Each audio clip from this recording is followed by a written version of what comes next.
السلام علیکم ورحمۃ اللہ وبرکاتہ۔ کن مبارکن۔ کل ہم نے برکت کا معنی اور مفہوم پڑھا کہ کچھ جگہوں میں برکت ہوتی ہے، کچھ زمانوں میں اوقات میں برکت ہوتی ہے، کچھ چیزوں میں برکت ہوتی ہے، کچھ لوگوں کے اندر برکت ہوتی ہے، اور پھر ہم نے بابرکت بننے کے لیے جو ضروری کام کرنے چاہیے، ضروری اقدامات کرنے چاہیے، ان کو شروع کیا تھا۔ اور اس میں سے پہلا قدم ہم نے پڑھا کہ برکت اللہ کی طرف سے ہوتی ہے۔ آج ہم انشاءاللہ شروع کریں گے کہ اللہ تعالیٰ کسی انسان میں کس طرح برکت پیدا کر دیتا ہے۔ اللہ سبحانہ وتعالیٰ نے مسیح علیہ السلام کے بارے میں فرمایا تھا، اس نے کہا بے شک میں اللہ کا بندہ ہوں، اس نے مجھے کتاب دی اور مجھے نبی بنایا اور مجھے بابرکت بنایا جہاں بھی میں ہوں، جہاں بھی جاؤں، گھر میں ہوں یا گھر سے باہر ہوں، اور مجھے نماز اور زکوٰۃ کی وصیت کی جب تک میں زندہ رہوں۔ تو اللہ سبحانہ وتعالیٰ نے کچھ لوگوں کو بابرکت بنایا، ان میں برکت اتاری۔ اللہ سبحانہ وتعالیٰ کی برکت حاصل کرنے کے لیے ہمیں کیا کرنا چاہیے؟ سوال یہ پیدا ہوتا ہے کہ اللہ کی برکت کیا ہے، یعنی جو بندوں میں آتی ہے تو اس کا اثر کیا ہوتا ہے، اس کا نتیجہ کیا ہوتا ہے۔ شیخ ابن عثیمین کہتے ہیں کہ جب اللہ تعالیٰ کسی انسان کی اس چیز میں برکت نازل کر دیتا ہے جو اس کو عطا کی گئی ہوتی ہے، جیسے مال ہے، اولاد ہے، گھر ہے، گاڑی ہے، علم ہے، تو اس کا تھوڑا بھی اس کے لیے بہت زیادہ ہو جاتا ہے۔ اور جب برکت چھین دی جاتی ہے تو بہت ساری چیزیں بھی، ڈھیروں مقدار بھی قلیل ہو جاتی ہیں، تھوڑی ہو جاتی ہیں۔ کتنے ہی انسان ہیں کہ اللہ تعالیٰ ان کے ہاتھوں پر کم دنوں میں ہی بہت زیادہ برکت ڈال دیتے ہیں، یعنی تھوڑے دنوں میں وہ بڑے بڑے کام کر جاتے ہیں، تھوڑی سی زندگی میں بھی بڑے بڑے کام ان سے سرزد ہو جاتے ہیں۔ اور دوسرا انسان اسی کام کو، اتنے ہی اماؤنٹ کے کام کو بہت زیادہ دنوں میں بھی نہیں کر پاتا۔ کتنے ہی انسان ایسے ہیں کہ ان کے پاس دولت کم ہوتی ہے لیکن وہ اپنے گھر میں خوشحال ہوتے ہیں کیونکہ اللہ نے ان کے مال میں برکت ڈال دی ہوتی ہے۔ اور کتنے ہی لوگ ایسے ہیں جن کے پاس ملینز ہوتے ہیں لیکن وہ خوش نہیں ہوتے، ان کی ضروریات پوری ہی نہیں ہوتی۔ اس بارے میں مجھے کسی نے قصہ سنایا کہ ایک امام صاحب تھے، ان کی تھوڑی سی تنخواہ تھی، تو ان سے کسی نے پوچھا کہ تم اتنے کم پیسوں میں کیسے گزارا کرتے ہو؟ ان کا کہ الحمدللہ ہمارا گزارا ہو جاتا ہے اور میں اس پر اللہ کا بڑا شکر گزار ہوں۔ میں ایک چھوٹی سی مثال دیتا ہوں کہ پچھلے 18 سال سے میرے گھر کا ایک بلب بھی فیوز نہیں ہوا، ایک لائٹ بھی خراب نہیں۔ اس کو برکت کہتے ہیں کہ آپ کا پیسہ ضائع نہیں ہوتا، نقصان میں نہیں جاتا، بیماری میں نہیں جاتا، ٹوٹ پھوٹ میں نہیں جاتا۔ اور کچھ لوگ ہیں کہ ان کے پاس بہت ہے لیکن اسی حساب سے نکلتا بھی ویسے ہی اور زیادہ بھی پورا نہیں پڑتا، کمی کا ہی شکار رہتے ہیں، کمی کو روتے رہتے ہیں۔ تو کئی چیزوں میں برکت ہوتی ہے، مثلاً علم میں برکت۔ جس شخص کو اللہ تعالیٰ علم میں برکت عطا کرتے ہیں وہ علم کے اعتبار سے مبارک ہوتا ہے، تو وہ جس مجلس میں بھی بیٹھتا ہے لوگ اس کے علم سے فائدہ اٹھاتے ہیں۔ اور اسی طرح اس شخص کے اندر بھی علم کو پہنچانے کا شوق ہوتا ہے، وہ ہر طریقے سے علم کو نشر کرتا ہے، علم کو عام کرتا ہے۔ اور اس کی مثال ہمارے سابقہ علماء ہیں کہ کس طرح انہوں نے بغیر بجلی کے، بغیر رات کی روشنی کے، یعنی لالٹینوں میں دیے جلا کے، اور بعض اوقات جیسے امام بخاری کا آتا ہے کہ چاندنی راتوں میں کتاب التاریخ لکھی جو رجال کی تاریخ تھی، اور بھی علماء نے بڑی بڑی کتابیں لکھی۔ تو اس کی بنیادی وجہ کیا تھی؟ مثلا امام بخاری کو ہم لیں تو ہمیں یوں نظر آتا ہے کہ جیسے ان کے عمل میں اخلاص تھا، جس کی وجہ سے آپ دیکھیں کہ ان کی کتاب کو اللہ کی کتاب کے بعد سب سے صحیح ترین کتاب مانا گیا، اس پر علماء امت کا اتفاق ہے۔ اور پھر اتنے 100 سال بعد آج بھی مسلمانوں کے گھروں کی بھی زینت ہے اور لائبریریوں کی بھی، اور لوگ اس کو پڑھتے ہیں۔ تو جب انسان کسی کام میں خلوص اختیار کرتا ہے، اللہ کے لیے کرتا ہے، تو اللہ تعالیٰ اس کے کام کو اس کے مرنے کے بعد بھی باقی رکھتا ہے۔ اسی طرح انسان کے اخلاق میں برکت کیا ہوتی ہے کہ انسان فراخ دل ہوتا ہے، سچا ہوتا ہے، نرم مزاج ہوتا ہے، اور لوگ اس کے اخلاق کی تعریف کرتے ہیں، جو اس سے ملتا ہے خوش ہو جاتا ہے۔ اسی طرح انسان کے چھوٹے چھوٹے کاموں میں بھی برکت ہو جاتی ہے، اس کے اعمال کے نتائج کے اعتبار سے۔ بعض اوقات انسان ایک چھوٹی سی ایفرٹ کرتا ہے، چھوٹا سا مشورہ کسی کو دے دیتا ہے کہ اچھا تم یہ کاروبار کر لو، وہ بچہ اس کاروبار میں لگ جاتا ہے اور وہ بہت کامیاب ہو جاتا ہے۔ اب اس شخص نے تو ایک چھوٹا سا مشورہ دیا لیکن خلوص کے ساتھ دیا، خیرخواہی کے ساتھ دیا، محبت کے ساتھ دیا، اور وہ اتنا فلرش کر گیا اور اس سے اتنے سارے لوگوں کو فائدہ پہنچا۔ اس نے کبھی خواب میں بھی نہیں سوچا تھا کہ اس کا ایک چھوٹا سا مشورہ جو ہے وہ کتنا کارآمد ہوگا، کتنے لوگوں کے لیے فائدہ مند ہوگا۔ اسی طرح کچھ لوگوں کے مال میں برکت ہوتی ہے، یعنی تھوڑا بھی ہوتا ہے لیکن اس سے خیرات بھی کر رہے ہوتے ہیں، اپنی ذات پہ بھی خرچ کرتے ہیں، اپنے رشتہ داروں پہ بھی خرچ کرتے ہیں، یعنی ان کی زندگی میں ایک اطمینان نظر آتا ہے۔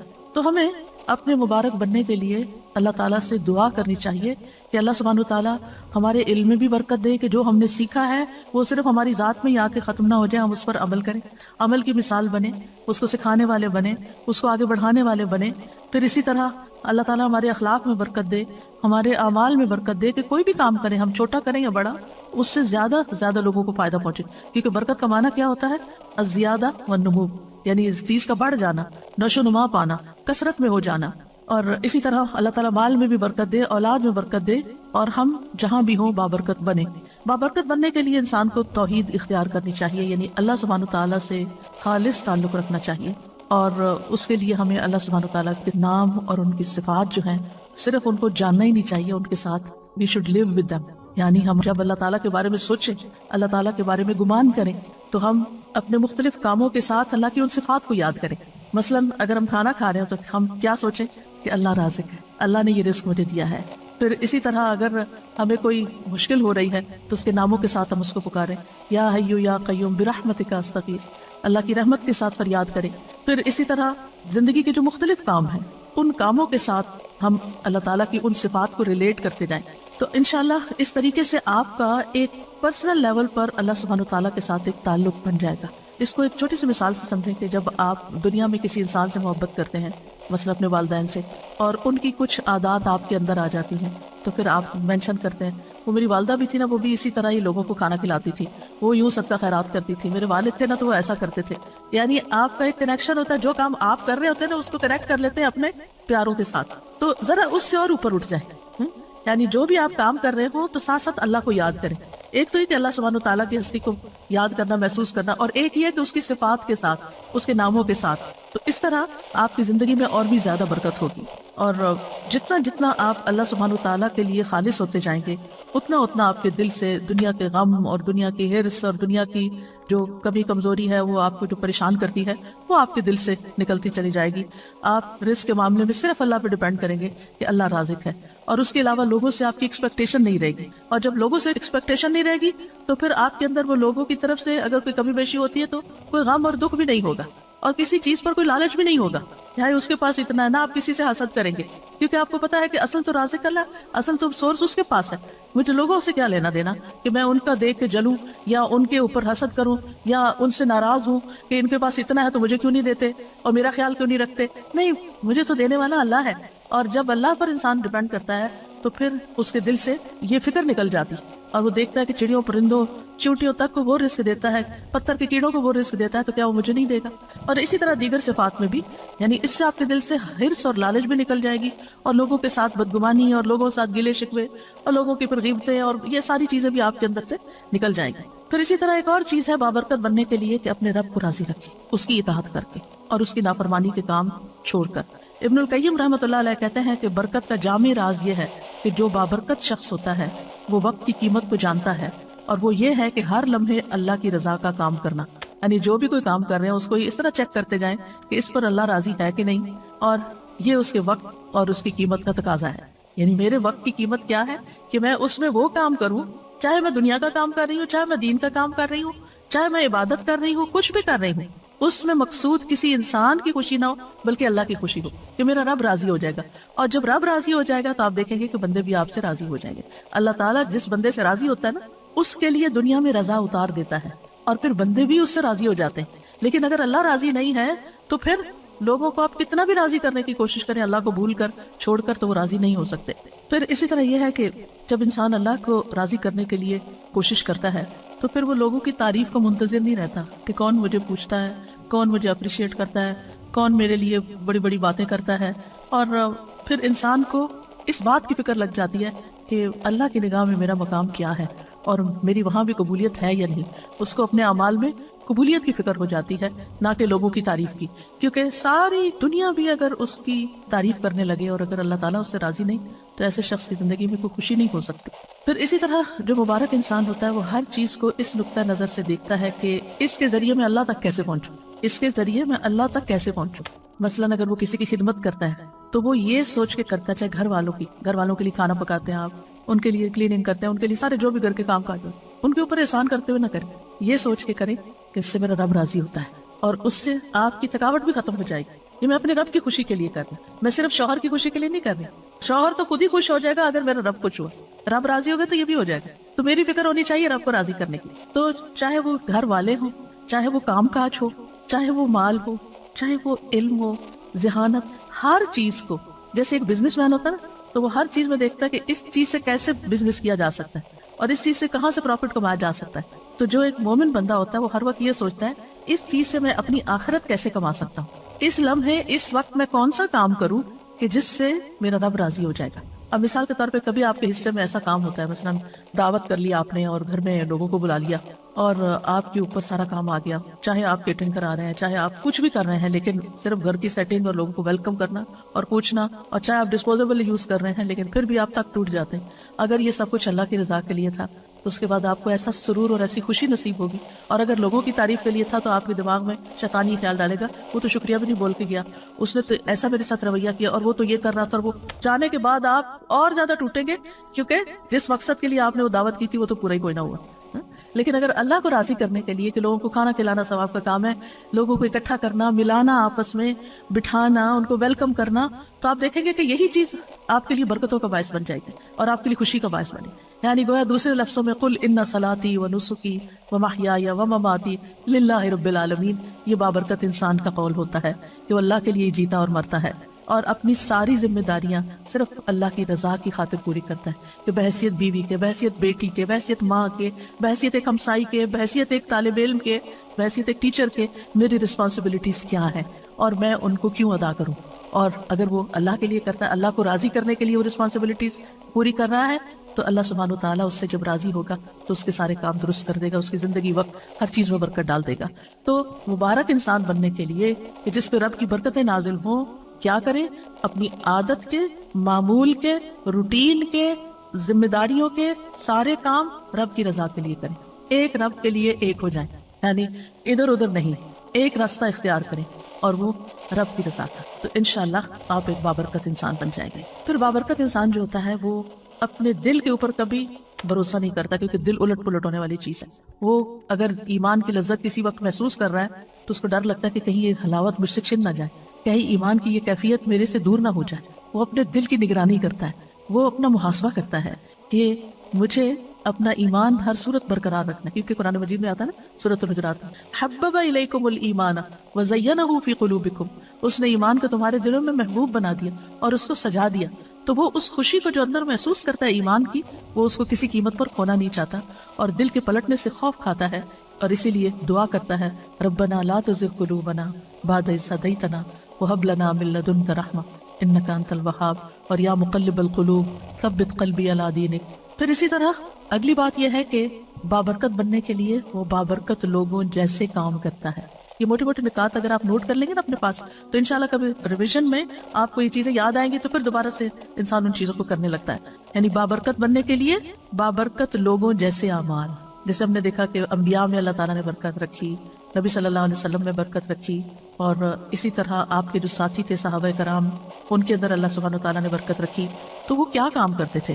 مثلا موسیٰ علیہ السلام کے بارے میں اللہ سبحانہ وتعالیٰ فرماتے ہیں وَاذْكُرْ فِي الْكِتَابِ مُوسَىٰ إِنَّهُ كَانَ مُخْلَصًا وَكَانَ رَسُولًا نَبِيًّا. کتاب میں موسیٰ کا ذکر کیجئے، یقیناً وہ خالص کیا ہوا تھا، یعنی اخلاص تھا ان کے اندر، اور ایسا رسول جو نبی تھا.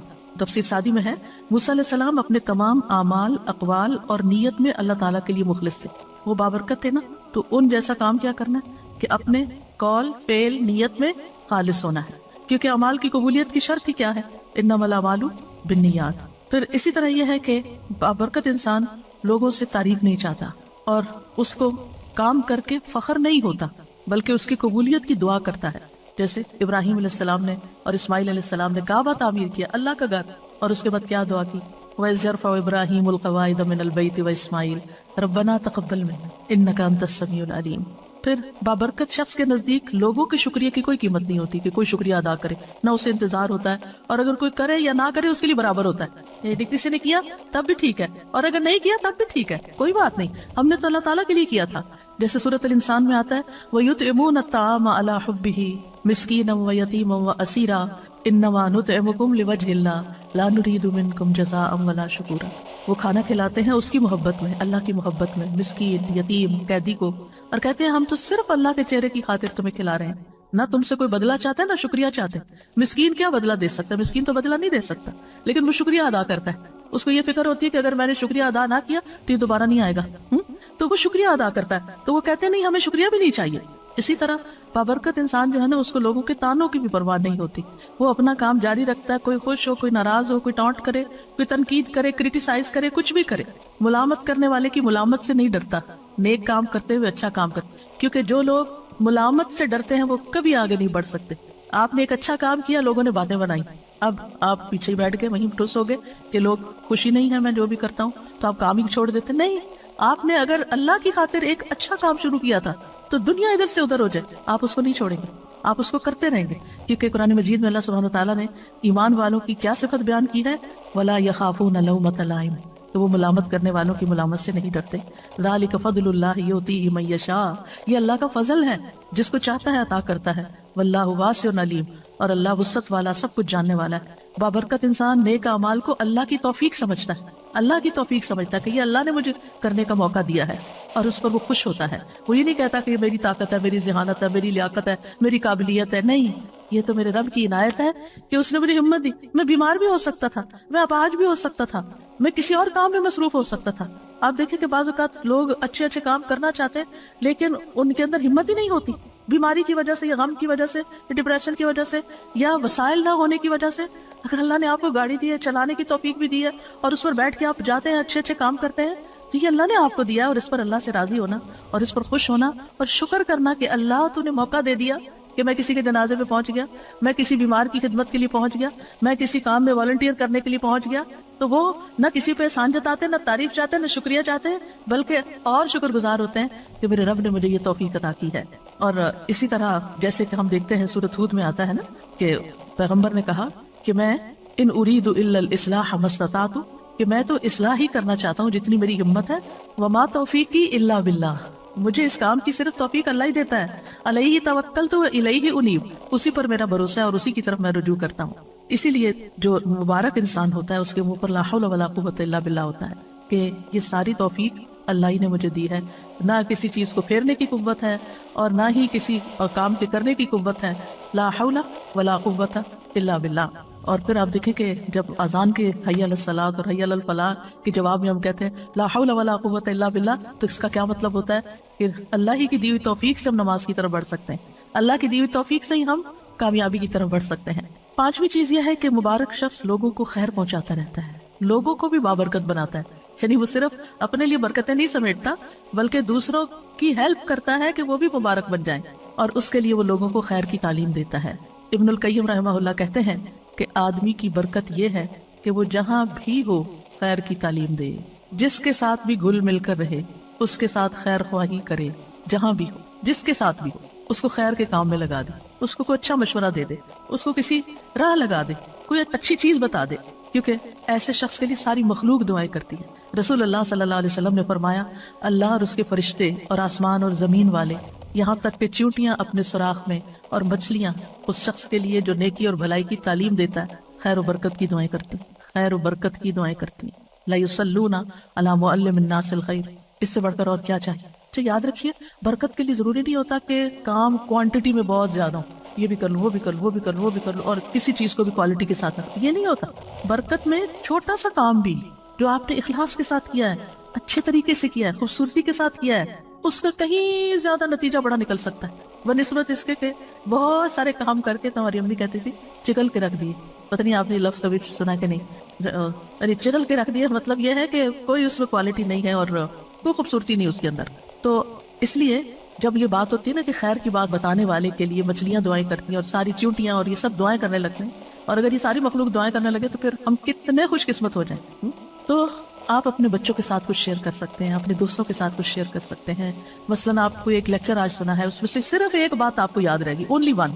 گھر گئے آپ نے سوچا کیا سن کے, مجھے تو کچھ یاد ہی نہیں آ رہا کیا سنا تھا, تو بس ہاں یہ یاد رہا ہے مجھے مثلاً ایک کوئی بات. تو آپ اپنی بیٹی کو فون کرتے ہیں, اپنے بھائی کو کرتے ہیں, کسی کو کہ آج میں نے یہ اچھی بات سیکھی ہے تو میرا دل چاہ رہا ہے تم سے بھی شیئر کر لوں. دیکھیے ہم سب کے الحمدللہ بہت سارے رشتے دار ہیں, بہت سارے دوست ہیں, اور ضروری نہیں کہ ایک ہی بندے کے پیچھے روز پڑ جائیں, کبھی کسی کو, کبھی کسی کو, کبھی کسی کو. اس سے کیا ہوگا کہ کبھی کبھی پھر کسی کو بات سننے کو ملے گی, اور اس کے ساتھ اگر الحمدللہ اگر روز بھی موقع اپنے بچوں کو بٹھا کے سکھانے کا ملتا ہے تو انشاءاللہ گھر میں بھی برکت ہوگی. کیونکہ علم کی مجلس جو ہے گھر کے اندر بھی, تو وہ ایز اے فیملی بھی اگر آپ بیٹھ کے, چاہے بھی بیٹھ کے 2 لوگ پڑھ رہے ہیں کوئی چیز, تو وہاں بھی برکت حاصل ہوتی ہے. ابن قیم کہتے ہیں کہ فائدہ پہنچانے والا شخص ہی بابرکت ہوتا ہے. جو چیز سب سے زیادہ فائدہ پہنچاتی ہے وہ سب سے زیادہ بابرکت ہوتی ہے, اور لوگوں میں سے بابرکت انسان وہ ہے جو جہاں بھی جاتا ہے اس سے فائدہ اٹھایا جاتا ہے. سبحان اللہ. ہم نے اس بات کو شیطانی اثر میں کتنا غلط رنگ دیا ہوا ہے کہ لوگ مجھے یوز کرتے ہیں. سبحان اللہ. یعنی کہ میں لوگوں کو یوز نہیں کرنے دوں گی. اللہ کی خاطر یوز ہو جائے تو اس سے بڑی خوش قسمتی کیا ہے؟ کر لیں یوز. آپ کو آپ اپنی خوش قسمتی سمجھیں کہ آپ کسی کام کے ہیں, آپ فائدہ پہنچا سکتے ہیں. آپ کی جگہ کوئی اور نہیں ہے, وہ آپ ہیں کہ جس سے لوگ فائدہ اٹھاتے ہیں. اس پر اللہ کا شکر ادا کریں اور خوش ہو جائیں. اور سمجھتے ہوئے, بعض اوقات یہ ہوتا ہے نا لوگ اس میں انڈر لائن مسکرا بھی رہے ہوتے ہیں کہ اچھا اس سے بے وقوف بناؤ اس کو, اور آپ کو سمجھ آ رہی ہوتی ہے کہ یہ آپ کو بے وقوف سمجھ رہے ہیں, تو کوئی بات نہیں, جو مرضی سمجھے. وہ کل میں نے کہا تھا نا کہ اخلاق کے 10 درجوں میں سے 9 جو ہے وہ تغافل سے تعلق رکھتے ہیں. اگنور کرنا, سنی انسنی کر دینا, دل پہ نہ لینا, معاف کر دینا, جانے دینا, جواب نہ دینا. دیکھ گھر میں لڑائی فساد کیوں ہوتا ہے؟ کسی نے ایک چھوٹی سی بات کی, ہم نے اس سے 2 سنائی, وہ لڑائی شروع ہو گئی. اگر کسی نے 1 سنائی ہے, چاہے آپ کو کتنی بھی کڑوی لگی ہے, آپ جواب نہیں دیتے تو لڑائی تو نہیں بڑھے گی, فساد تو نہیں ہوگا. تو اگر دوسرا شخص غلط کر رہا ہے تو آپ بھی اچھا نہیں کر رہے. اس نے آگ لگائی, آپ نے تیل ڈالا, اور اگر آپ نے تیل ڈالا تو نتیجہ کیا نکلا؟ بہت بڑا الاؤ بھڑک اٹھا. لیکن جو شخص سن کے چپ کر جاتا ہے, ادھر سے ادھر نکل جاتا ہے, اگنور کر دیتا ہے, تغافل کر دیتا ہے, جیسے اس کو پتہ ہی نہیں چلا, بے وقوف ہے وہ, تو کیا فرق پڑتا ہے؟ آپ ہیں تو نہیں نا, آپ کو تو اپنا خود پتا ہے کہ آپ نہیں ہیں. لیکن اگر دوسرے کی ناسمجھی ہے تو وہ اس کی ناسمجھی ہے. بعض اوقات لگتا ہے کہ لوگ پھر میرے اوپر چڑھائی نہ کر دیں یا مجھے یہ نہ سمجھیں کہ مجھے کوئی جواب نہیں دینا آتا, تو ہم تابڑ توڑ جواب دیے چلے جاتے ہیں اور بحث کہیں ختم ہی نہیں ہوتی. اور اس میں بعض اوقات پھر ناراضگیاں بھی ہو جاتی ہیں, غصہ بھی ہو جاتا ہے, بد اخلاقی بھی ہو جاتی ہے. ہم مبارک تو نہ رہے. ہم کہیں گئے, اس گھر میں لڑ جھگڑ کے نکل آئے, ہم کوئی مبارک انسان ہے؟ کسی کو خوشی دے کر آئے, کسی کو تکلیف دے کے آئے. لیکن بات کہاں سے شروع ہوتی ہے؟ کسی کی چھوٹی سی بات. اور بعض اوقات کوئی بیمار ہوتا ہے, کوئی بوڑھا ہوتا ہے, کوئی بچہ ہوتا ہے, کوئی ناسمجھ ہوتا ہے, کوئی بے وقوف ہوتا ہے, وہ تو اپنی بے وقوفی میں کوئی بات کر رہا ہوتا ہے, اور آپ اس سے بڑے بے وقوف بن گئے. آپ نے اس کو سچ سمجھ لیا اور اپنے اوپر لے لیا اور اپنا اتنا بڑا ریاکشن ظاہر کیا اور کیے کرائے پہ پانی پھیر دیا. کیونکہ ہماری لڑائیاں انہیں لوگوں سے ہوتی ہیں جن کے لیے ہم بہت کچھ کر رہے ہوتے ہیں, جن کے لیے ہم بہت زیادہ کر رہے ہوتے ہیں نا, پھر ہماری کیا توقع ہوتی ہے کہ یہ ہمیں ریٹرن کرے, یہ ہماری عزت تو کرے کم از کم, یہ ہمارا شکریہ تو کرے. اور جب وہ نہیں کرتے, اس کی بجائے کو بات سنا دیتے, پھر تو آپ توبہ ہی کریں کہ نتیجہ کیا نکلے گا. پھر اسی طرح بابرکت انسان کی خوبی کیا ہے کہ وہ دوسروں کو بھی نیک کاموں کی ترغیب دیتا ہے, شوق دلاتا ہے. جیسے اللہ سبحانہ وتعالیٰ فرماتے ہیں قرآن مجید میں, یا ایھا النبی حرض المؤمنین علی القتال, اے نبی مومنوں کو قتال پر ابھاریے, یعنی موٹیویٹ دیں. تو یہ نبی صلی اللہ علیہ وسلم کے زمانے میں تھا, اور آپ بھی اور صحابہ بھی یعنی کہ لوگوں کو ترغیب دیتے تھے اچھے کاموں کی. لیکن اس کے برعکس مشرکین کے بارے میں قرآن کیا فرماتا ہے؟ کلا بل لا تکرمون الیتیم ولا تحاضون علی طعام المسکین, ہرگز ایسا نہیں, بلکہ تم یتیم کی عزت نہیں کرتے اور نہ تم آپس میں مسکین کو کھانا کھلانے کی ترغیب دیتے, ایک دوسرے کو کہتے نہیں ہو. تو اس کا کیا مطلب ہے کہ ایک وہ ہے کہ جو نیکی کی ترغیب دیتا ہے, اور ایک وہ جو نہیں دیتا. تو قرآن نے کنڈیم کیا ہے ان لوگوں کو جو نیک کاموں کی ترغیب نہیں دیتے. سورۃ ماؤن میں کیا آتا ہے؟ ولا یحض علی طعام المسکین. اللہ تعالیٰ اس کو کنڈیم کر رہا ہے کیا کہ وہ مسکین کو کھانا کھلانے کی ترغیب نہیں دیتا, دوسروں کو نہیں کہتا. پھر اسی طرح یہ ہے کہ بعض اوقات ہمارے اپنی وسعت میں کوئی کام کرنا نہیں ہوتا, لیکن ہم دوسرے کو بتا سکتے ہیں کہ دیکھو وہ فلاں جگہ یہ اس کام کی ضرورت ہے, میرے پاس گاڑی نہیں, تم جا سکتی, تم جا کے کر لو. تو آپ نے صرف بتایا. تو الدال علی الخیر کفاعلہ, کسی کو نیکی کے کام کا رستہ دکھانے والا ایسا جیسے اس نے خود کر لیا. اس کی اپنی جینوئن ریزن تھی, کسی وجہ سے نہیں گیا, لیکن اس نے کسی کو فون کر دیا. نبی صلی اللہ علیہ وسلم کے پاس کبھی کوئی کچھ لینے کے لیے آتا, مانگنے کے لیے, تو آپ فرماتے کہ اس کی سفارش کرو تاکہ تمہیں بھی اجر مل جائے. سبحان اللہ, یہ ہے برکت نا, مبارک انسان کہ وہ سارا ثواب خود ہی نہیں لوٹ رہا, وہ کسی اور کو بھی ساتھ شامل کرتا ہے کہ اچھا میں نے تو دینا ہی ہے, جو اللہ چاہے گا اپنے نبی کے ہاتھ سے دلوائے گا, لیکن تم اشفعوا تؤجروا, اس کی شفاعت کرو, سفارش کرو, اجر پاؤ. صرف سفارش کر کے تم اجر پا سکتے ہو, اور ہم ہو تو الٹا منع ہی کر دیں, اس کو نہ دیکھنا, یہ روز مانگنے آ جاتا ہے. لیکن یہ کہ نبی صلی اللہ علیہ وسلم تو دینے والوں میں سے تھے. اسی طرح نیک کاموں کی طرف دوسروں کی رہنمائی کر دے. ایک شخص نبی صلی اللہ علیہ وسلم کے پاس سواری مانگنے آیا, تو آپ کے پاس سے اسے کوئی سواری نہ ملی جو اسے منزل تک پہنچاتی. آپ نے اسے ایک دوسرے شخص کے پاس بھیج دیا, تو اس نے سواری دے دی. اس نے آ کے آپ کو بتایا کہ آپ نے مجھے جو بتایا تھا تو میرا کام ہو گیا. کئی دفعہ ایسے ہوتا ہے نا کہ لوگ واپس تھینک یو کا میسج کرتے ہیں کہ آپ نے وہ بتایا تھا وہ ہو گیا, تو آپ کو کتنی خوشی ہوتی ہے اس وقت. تو آپ صلی اللہ علیہ وسلم نے اس وقت فرمایا, بھلائی کی طرف رہنمائی کرنے والا ثواب میں بھلائی کرنے والے کی ہی طرح ہے. سواری اس نے دی, ثواب ان کو بھی ملا کیونکہ انہوں نے راستہ دکھایا تھا, وہاں چلے جاؤ. یعنی کبھی آپ صدقہ نہیں کر سکتے, آپ کے پاس نہیں ہوتا, آپ افورڈ نہیں کر سکتے, یا اس وقت آپ کے پاس نہیں ہوتا, تو آپ کسی کو کہہ دیتے کہ دیکھو یہاں صدقہ کر دو. کئی دفعہ ایسے ہوتا ہے نا کہ یوٹیوب پہ تو آج کل بہت فنڈ ریزنگ کے اشتہار آتے ہیں, کوئی اسلامی لیکچر لگائے اس کے شروع میں ڈونیٹ کا کچھ, کہیں کوئی اسلامک سینٹر بن رہا ہے, کہیں کوئی روہنگیا میں مسئلہ ہے, کہیں یمن میں لوگوں کو کھانا چاہیے, یعنی ہر جگہ کچھ نہ کچھ. تو کوشش کیا کرے کہ ہر جگہ کچھ نہ کچھ ڈال دیں. کہیں کوئی مسجد بن رہی ہے, کہیں کچھ بھی, وہ نہیں آپ کو جانتے, لیکن آپ اپنا حصہ ڈال دیا کریں. اچھا اب میرے جیسے جو کریڈٹ کارڈ نہیں ہے کسی کے پاس, تو آپ کسی کو لنک بھیج سکتے ہیں کہ دیکھو یہ میرا خیال ہے بہت اچھا موقع ہے نیکی کرنے کا, اپنے بچوں کو کہیں جو کماتے ہیں ان کو کہیں کہ بیٹا یہ اس میں ڈال دو، ان کو ایڈریس بھیج دیں، کچھ کریں تاکہ اور لوگ بھی اس کام میں شریک ہو جائیں. اب وہ جو بھی کریں گے، چاہے ایک اینٹ وہاں رکھیں گے، وہ آپ کا بھی ثواب اس اینٹ کا مل جائے گا ساتھ. تو ایک دوسرے کو نیکی کے کاموں کی جگہ بتانا جو ہے یہ بھی ایک بہت بڑی نیکی ہے. اور خاص طور پر جب اللہ سبحانہ وتعالیٰ نے آپ کو مال عطا کیا ہو تو اس مال کے اثرات آپ کے اپنے اوپر بھی نظر آنے چاہیے، آپ کے لباس میں، کپڑوں میں، رہن سہن میں. اور اس کے علاوہ دائیں بائیں خرچ بھی کریں، رشتہ داروں کو بھی دیں، غریبوں مسکینوں کو بھی دیں، دوست احباب کو بھی دیں. علم ہے تو وہ اسی طرح آپ کے اپنے اوپر عمل نظر آنا چاہیے، اور اس کے علاوہ دائیں بائیں لوگوں کو سکھائیں بھی. اسی طرح اگر کوئی اللہ نے منصب آپ کو دیا ہے، کہیں آپ کی کوئی بات سنی جاتی ہے اور کچھ لوگ آپ سے سفارش کرانے آتے ہیں، تو اس کو یہ نہ کہیں کہ یہ تو روز کا ہی کام بن گیا ہے. نہیں، تانے دل نہ ہو، انہیں کہ شکر ہے اللہ تو نے مجھے اس قابل بنایا کہ میں کسی کا مسئلہ حل کر سکتی. یعنی یہ قابلیت ہر ایک کے اندر نہیں ہوتی، ہر ایک کی کوئی بات نہیں سنتا، لیکن اگر آپ کی کوئی سن لیتا ہے اور آپ کسی کا کام کروا دیتے ہیں تو آپ ایک مبارک انسان ہیں. پھر اسی طرح یہ ہے کہ قرآن مجید میں بھی آتا ہے نا، فَأَمَّا مَا يَنْفَعُ النَّاسَ فَيَمْكُثُ فِي الْأَرْضِ، اور لوگوں میں سب سے بہترین وہ ہے جو لوگوں کو سب سے زیادہ نفع دیتا ہے. یعنی لائن میں سب سے آگے وہ ہوگا قیامت کے دن کہ جو لوگوں کے لیے زیادہ فائدہ مند ہے. ابن عمر کہتے ہیں ایک آدمی نبی صلی اللہ علیہ وسلم کے پاس آیا اور کہا، اللہ کے رسول کون سے لوگ اللہ کو زیادہ پیارے ہیں اور کون سے اعمال اللہ کو زیادہ پسند ہیں؟ تو رسول اللہ صلی اللہ علیہ وسلم نے فرمایا، وہ لوگ اللہ تعالیٰ کو زیادہ محبوب ہیں جو دوسرے لوگوں کے لیے سب سے زیادہ فائدہ مند ہوں. اور اللہ عز و جل کے نزدیک سب سے زیادہ پسندیدہ اعمال یہ ہیں کسی مسلمان کو خوش کرنا یا کسی کی تکلیف دور کرنا. آپ کو پتا چل رہا ہے کہ کوئی پین میں ہے اور آپ کو کچھ نہ کچھ سوج رہا ہے، لیکن آپ کہتے ہیں وہ جانے، اس کا کام جانے، میں کیوں بتاؤں. نہیں، آپ اپنی طرف سے سجیسٹ کر دیں، پھر اس کی مرضی، وہ آپ کا مشورہ لے یا نہ لے. یا کسی کا قرضہ ادا کر دینا یا اس کی بھوک دور کر دینا. جس نے اپنے غضب کو روک لیا، غصہ روک لیا، اللہ اس کی خامیوں پہ پردہ ڈال دے گا. اور جو آدمی اپنے غصے کو پی گیا باوجود اس کے کہ وہ چاہتا تو نافذ کر سکتا تھا، تو اللہ تعالیٰ قیامت کے دن اس کے دل کو امیدوں سے بھر دے گا. جو اپنے بھائی کے ساتھ اس کی ضرورت پوری کرنے کے لیے چلا یہاں تک کہ اسے پورا کر دیا، اللہ اس کو اس دن ثابت قدم رکھے گا جس دن قدم ڈگمگا جائیں گے. پھر اسی طرح لوگوں کو توحید سکھائیں، جس طرح نبی صلی اللہ علیہ وسلم نے ابن عباس کو وہ کلمات سکھائے تھے جب آپ کے ساتھ گدھے پہ سوار تھے. آپ نے فرمایا، اے لڑکے، میں تجھے چند کلمات سکھا رہا ہوں، تم اللہ کے احکام کی حفاظت کرو، اللہ تمہاری حفاظت کرے گا. اللہ کے احکام کی حفاظت کرو، تم اس سے اپنے سامنے پاؤ گے. جب مانگو اللہ سے مانگو، یہ بچوں کو سکھا دینا چاہیے. چھوٹی سی چیز بھی چاہیے، پھر اللہ تعالیٰ سے مانگو.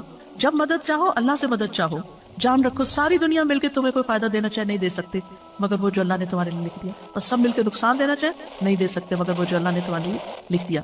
قلم اٹھا لیے گئے، صحیفے خشک ہو گئے. اسی طرح مصیبت آنے پر لوگوں کو اچھی نصیحت کریں، اللہ کے تقوی کا حکم دیں، صبر کی نصیحت کریں. جیسے نبی صلی اللہ علیہ وسلم ایک قبر کے پاس سے گزر رہے تھے اور روتی ہوئی عورت کو دیکھا تو آپ نے اس کو نصیحت کی.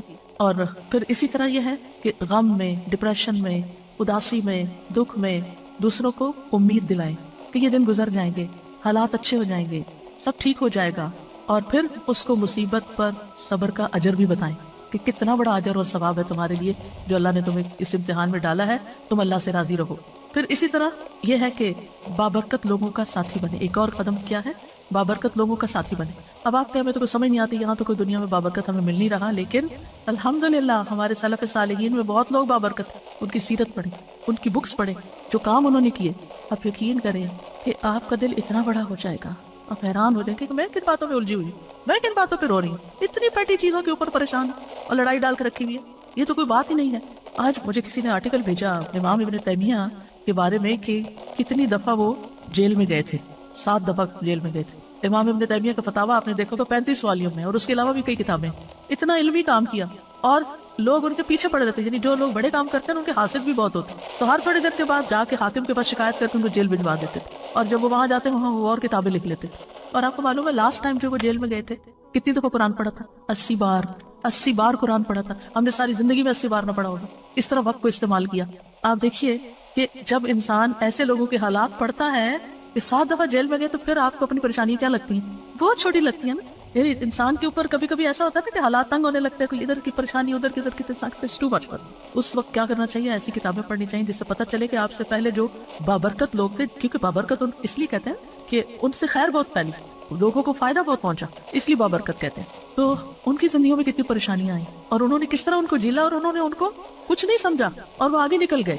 تو ایسے لوگوں کے حالات زندگی پڑھیں اور ان کے ساتھ رہیں، ایسی کمپنی اختیار کریں، ان کی سیرت اپنائیں، ان سے دلی تعلق رکھیں، ان سے محبت کریں، کیونکہ ایسے لوگوں کی محبت جو ہوتی ہے وہ بھی خوشی دیتی ہے.